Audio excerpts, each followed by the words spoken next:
The internet is full of idiots who give their unwanted opinions. So today, I figured I'd contribute. Welcome to Chito's Court. All Rise. Court is now in session. Some people don't have any self-esteem issues. They just walk around doing whatever they want, regardless of how scary it is. When I'm on my phone and I get a random FaceTime, I'm confronted with my turtle of a face plastered on a billboard. Our first case for today is the people versus FaceTimes without warning. Who do you think you are? The only person I'm accepting a FaceTime from in this fashion is Frank Ocean. I still want my thong back. But it's just so crazy, right? A phone call is one thing. A phone call is low stakes. It doesn't require me to be visually present. I can answer you from anywhere. I could be driving. I could be laying in bed. I could be eating shredded cheese out of a bag. But on FaceTime, we're one dropped phone away from cheese and balls. FaceTime is an ambush. Suddenly I'm on camera and now I'm aware again that I'm a human being. You also don't know where I am. What if you caught me at you know where? So I'm forced to decline and now I gotta call you back regularly just to pretend that I'm at work. My unemployment does not mean I'm willing to FaceTime whenever and wherever. There's an obvious time buffer from when I receive the call and I answer it. If I answer on the last ring, you know I was doing something suspicious. And nobody has ever answered FaceTime at a regular angle. It's always a ceiling fan or your forehead. There's no middle ground. Like, why are you answering me from the bottom of a well? Look, I get it. Sometimes you just want to see your friends. I want to see you too. But just hit me with the text prior. I'm not asking for a notarized document. And then I'm good to watch you explain how you almost talked to a girl last night. The court finds FaceTiming without warning partially guilty. Sentenced to community service of just asking first. Please, that's all I ask for. Even the most pessimistic of people do this. Next one. I don't have a hope in the world at times. I see the end coming. But on occasion, I feel hopeful. So when I'm hungry, I'll check to see what's in my fridge. I've been on my health grind, so I see a lot of ingredients. When I was looking for a beautiful hot meal, I might grab a snack, but 20 minutes later, when I'm a bit hungrier, I walk back to the kitchen, open the fridge again, and still see the same things. We have the lazy versus the urge to check the fridge again. Look, sometimes I just can't be bothered to cook. And sometimes I only have mustard, 2 mismatched beers, and shredded cheese sulking in the fridge. The magic fridge genie must not like my house because whenever I go back for that second look, it's the same thing. But one of the beers is somehow gone now. But actually, what is that urge to open and reopen the door of disappointment? I know what's in there. I was just in there. And you never open the door with confidence either. You're always stretching that little bit of hope, so you pull it slowly, creepily almost, like the food is hiding from you. Now I'm hungrier than before, sad, and aware of the fact that my body moves despite logic. Not once has something magically spawned.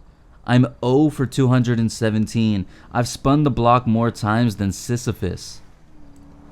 I'm not looking for food. I'm searching for a reason to believe. That's how the fridge wins, man. When you start looking at cheese and mustard and think, hey, we can make something happen here.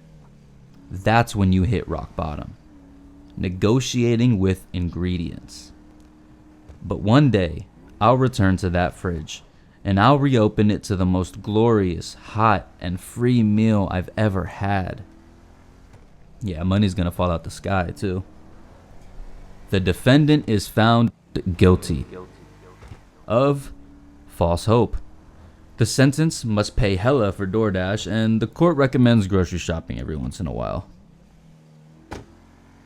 The most aggravating sensation is sitting in your bed, perfectly comfortable with how your night is going.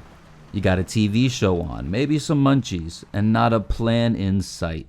Suddenly, someone invites you to go do something, and it's like, nah.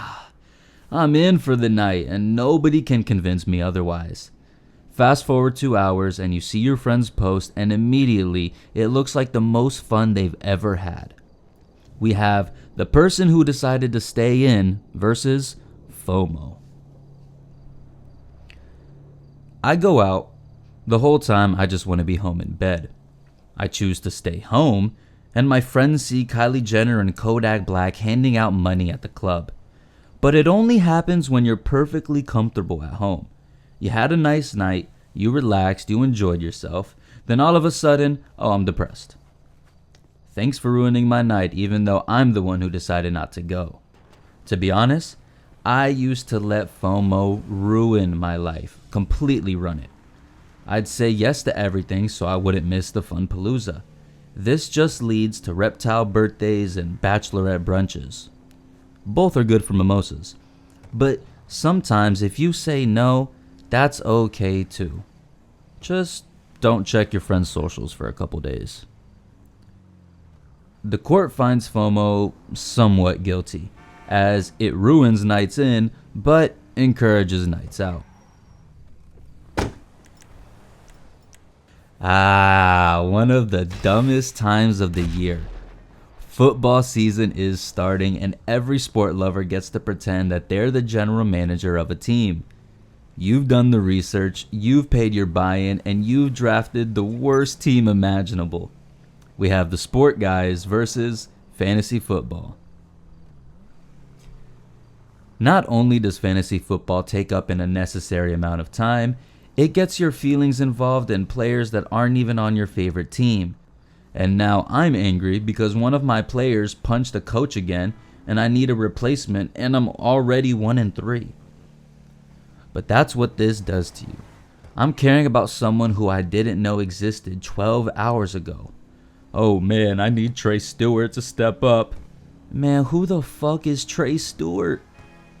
And now I'm watching Cardinals Titans during the second window. 3 different apps open. It's like we're not even watching the game either, just red zone. So we just see plays and numbers. He needs 6 more yards. Why'd they take him out? Put him back in. Brother, your kids are hungry. Yeah, fantasy football brings out the worst in people. I'm over here doing witchcraft so my friend's favorite player gets a week-to-week injury. Nothing serious. I'm not evil. Just enough, you know? Questionable. I need him questionable come game time. And the time commitment is insane. You have to dedicate a part-time job just so your friend doesn't get the satisfaction of beating you. I'm talking researching matchups, checking injuries, looking at the weather, watching practice reports.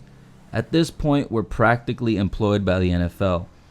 This is something I can only take for 17 weeks a year and complain I'm bored when it's gone. Fantasy football is found guilty of time theft, emotional manipulation, and fraudulent employment. You are sentenced to buy your girlfriend flowers and call your mom on Sundays. Before the games, of course. I want to know who made this one. They were either an expert of transferable diseases or a second grader. And my money's on the latter. But no way on earth am I not gonna listen to little Timmy. Might just save me from diarrhea. This case is dropped food versus the 5-second rule.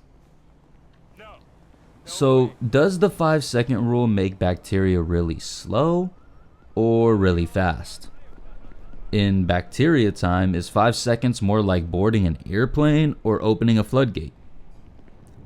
When the food is off the ground at 4.39 seconds, do the bacteria that already boarded the ship just implode? What's funny is the 5-second rule seems to apply differently to different kinds of foods. If I drop a piece of cereal, that's easy eats, right? But a slice of pizza face down? That's not food anymore. That's a crime scene. You can still eat it, but now it's seemingly connected to every decision you've ever made in life. The other thing wrong with the rule is it assumes all floors are equally dirty. Why doesn't the time change between my bedroom and the Walmart bathroom floor? All I'm advocating for is appropriate time per setting. The defense argues, Your Honor, the rule has saved countless snacks despite of no scientific evidence. True. And obviously, if you blow on it, it's perfectly clean. The 5-second rule is being ruled not guilty. However, a permanent ban on bathroom floors has been placed, and I'm keeping an eye on you. I'll be honest, if you couldn't tell already, I'm a big pussy. So our next case probably comes as no surprise, and is something I find absolutely dumb in modern society. This, along with the wanting of power, is and will be the downfall of this beautiful earth. We have humanity versus war. Something from ages ago so barbaric and egotistical still makes way today. Imagine a world where picking the thermostat setting and killing people are both used to establish power. Why are we so polar? Personally, if I want to show my dominance, I just bite into a banana without removing the peel. Nobody has to die for that. We've developed Bluetooth, antibiotics, and self-driving cars, but we're still questioning if we should kill our neighbors. Hey, can I get the Wi-Fi password? Sorry, I gotta invade Poland real quick. And war talk is always covered up by some weird language. It's a military operation, a strategic mission, conflict. We're just putting business casual language on something horrifying and kind of glorifying it. And I get it. Countries or groups of people or whatever the case may be have to defend themselves because unfortunately sometimes the choice isn't between war and peace. Sometimes somebody else has already decided to bring the war to you.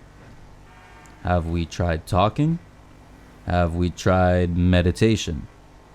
Have we tried literally anything else besides taking away the most precious thing we have? Nah, but here's another movie that makes it look pretty cool though. After reviewing the evidence, Chito's court finds war obviously guilty for being one of humanity's dumbest inventions. The sentence is, everyone go home and spread love. But while we're here, Dua Lipa is also found guilty of being sexy and making catchy music. Need I say more? Court is adjourned, and we'll be back when humanity inevitably does something stupid again. Peace.